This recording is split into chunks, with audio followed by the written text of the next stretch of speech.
Tropical Typhoon, Chairman TV. Weather update. Helping homeless people. Please subscribe.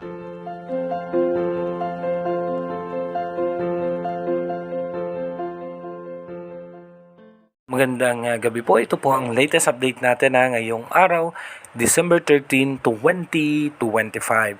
Patuloy nga pong lumalakas yung ating northeast monsoon o yung amihan na nakakaapekto po yan sa may Luzon at umaabot na po yan dito nga po sa parte ng Metro Manila. At habang yung shear line naman, apektado po niyan ang Visayas, Bicol Region hanggang sa parte ng Mindoro Provinces and ilang bahagi ng Palawan. Habang yung easterlies naman, apektado po niyan yung parte po ng Mindanao.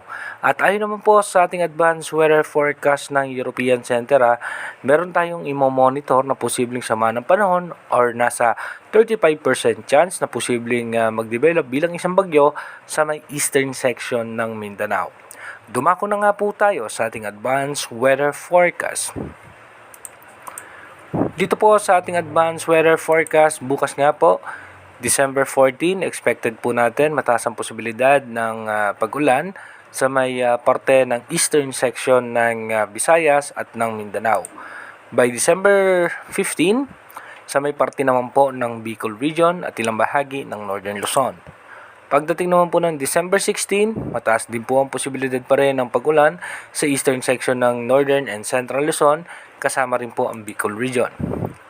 Pagdating naman po ng December 17, mataas pa rin po ang posibilidad ng pag-ulan sa eastern section ng Northern, Central, and Southern Luzon.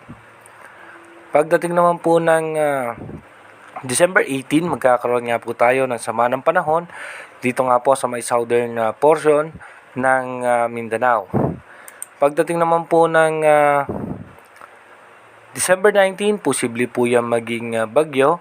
Ayon po yan sa ating European Center at pagdating ng alas 2 ng hapon ng December 19, ito po ay posibleng tumama dito nga po sa may parte ng Visayas or dito po yan sa may parte ng Surigao. Pagdating po ng alas 5 ng hapon, nasa coastal water na nga po yan dito sa may Surigao at pagdating ng alas 8 ng gabi, andito na po yan sa may Surigao del Norte at pagdating naman po ng alas 11 ng gabi, posibleng tumama po yan dito sa may parte ng Surigao.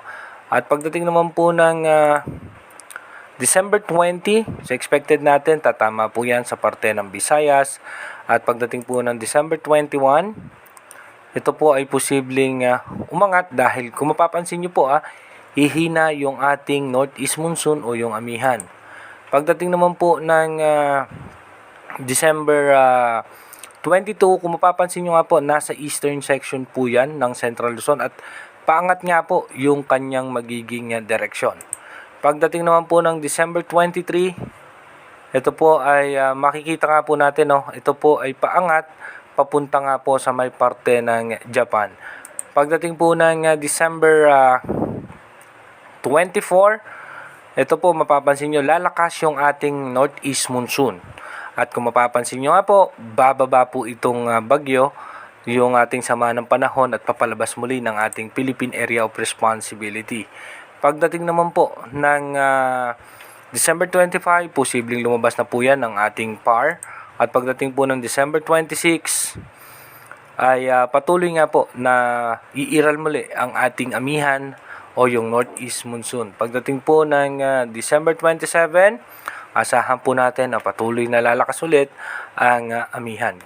Kung mapapansin nga po natin yung naging direksyon ng posibleng sama ng panahon para nga po ulit sa ating mga kababayan para po mas maintindihan po natin yung pagpunta niya nga po dito sa may dadaan po yan dito sa may Northern Mindanao at tatama po yan sa parte ng Visayas at aangat po kung mapapansin nga po natin by December 21, aangat po yan sa may parte ng Bicol Region at pagdating po ng December 22, aangat po yan dito naman sa may eastern section ng Central Luzon At kung mapapansin nyo nga po, medyo mahina po yung amihan dito. Pero pagdating po ng December 23, lalakas po yung ating amihan. At paglakas ng amihan, ito naman pong sama ng panahon o posibleng bagyo ay mag-iiba po ng direksyon. Bababa po yan, papalabas naman ng ating Philippine Area of Responsibility. Ito po ay by December 25, posibleng lalabas na po ng ating Philippine Area of Responsibility. Inuulit ko po, yung ating advanced weather forecast is possible scenario pa lamang po yan. Malaki pa rin ang tsansa na magbago po lahat yan.